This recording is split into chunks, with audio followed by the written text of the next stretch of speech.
చంద్రబాబు గారు, పవన్ కళ్యాణ్ గారు ఇద్దరు కలిసి బాగా స్టేట్‌ని నంబర్ వన్‌గా తయారు చేయడంలో విరామం లేకుండా పనిచేస్తా ఉంటే వైసీపీ వాళ్ళు కుట్రలు చేస్తున్నారని విమర్శిస్తున్నారు. అవునండి. ఇప్పుడు ఎగ్జాంపుల్‌గా మనం రాజధాని చూసాం కదండీ అమరావతి. మొన్న వెళ్ళానండి రాజధానికి. అప్పుడు వర్షం పడుతుంది జోరున. ఆ వర్షాకాలంలో మా పిల్లలు, మా పేరెంట్స్ అందరూ ఒకసారి అమరావతి రాజధాని దగ్గరే కదా వెళ్ళి చూద్దామంటే అని చెప్పేసి వెళ్ళామండి. ఆడికెళ్తే ఇంతెంత లోతు నీళ్ళున్నాయండి, నడుము లోతు నీళ్ళున్నాయి. ఇక్కడ అమరావతి రాజధాని ఎక్కడా అని అడిగామండి చాలామందిని. ఇదే అంటున్నారు.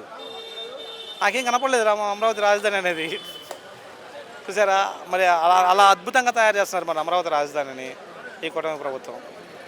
కావాలని దుష్ప్రచారం చేస్తున్నారు, మునిగిపోతుంది అమరావతి అని వాళ్ళు అంటున్నారు కదా. అదేనండి, రాజమౌళి గారు సినిమా తీశారనుకోండి, సూపర్ డూపర్ హిట్. రాజమౌళి గారు ఇంతవరకు ఎప్పుడు ఫెయిల్ అవ్వాలి. అలాగే చంద్రబాబు నాయుడు గారు కూడా ఇంతవరకు ఎప్పుడు ఫెయిల్ అవ్వలేదు పరిపాలనలో. దాన్ని బట్టి వాళ్ళే అర్థం చేసుకోవాలి ఎలాంటి పరిపాలన చేస్తున్నారు. అమరావతిని నాశనం చేస్తాడు అని అంటున్నారు మరి. అదేనండి, ఇప్పుడు బాగా పడిన చెట్టుకే కాయలు బాగా పడిన చెట్టుకే రాళ్ళ దెబ్బలు ఎక్కువ పడతాయండి. ఏ కాయలు లేని చెట్టుకి ఏ రాయి దెబ్బ ఉండదు.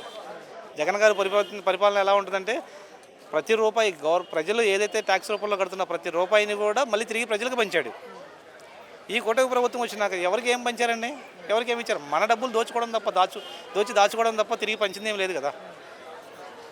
జగన్మోహన్ రెడ్డి ఈరోజు ఏమంటున్నారంటే మోసానికి ప్యాంటు షర్ట్ వేస్తే చంద్రబాబు అంటున్నాడు. నిజమేనది?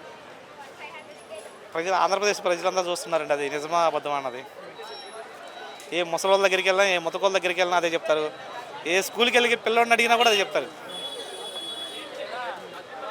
దాని గురించి మనం గొప్పగా చెప్పాల్సిన అవసరం ఏం లేదు. ఇంకా ఎవరు రేపో మాపో చనిపోయి ముసలమ్మల్ని అడిగినా కూడా వాళ్ళు చెప్తారు. అలాగే నిన్నగాక మొన్న పుట్టిన పిల్లల్ని అడిగినా కూడా అదే చెప్తారు.